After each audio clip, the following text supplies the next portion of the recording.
Suspect na aresto para sa isang racist attack sa Barcelona subway. Isang video na nakuna noong June 28 kung saan isang Asian na lalaking nakasakay sa metro sa Spain ang randomly at racially attacked ang nagkalat sa internet.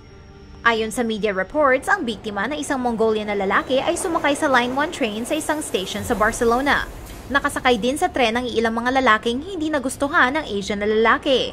Isa sa kanila ay kumpirmadong taga-Russia. Nilapitan ng Russian ang Mongolian at naglabas ng smartphone ang isa sa mga kaibigan ng Russian at dito nagsimula ang video. Hindi malinaw kung anong nasabi pero halatang gustong takutin ng Russian ang Mongolian na lalaki. Pagkatapos ay nagwala na ang Russian. Sinubukang ipaghiwalay ng ibang mga pasahero ang dalawang lalaki at awatin ng Russian. Isang pasahero na napagitna sa dalawa ang tumulak sa Mongolian palabas sa susunod na station, Fabra Ipuig. Maaring ginawa niya ito para mapigilan ang away pero hindi tayo sigurado dyan. Ang biktima ay hindi pa nakikilala at hindi pa nagrereklamo sa pulis.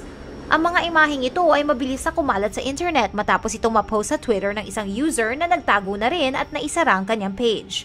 Pero nai-report ng local media sa Spain na ang Twitter user ay isang Caucasian neo-Nazi skinhead na ipinost din ang mensaheng ito.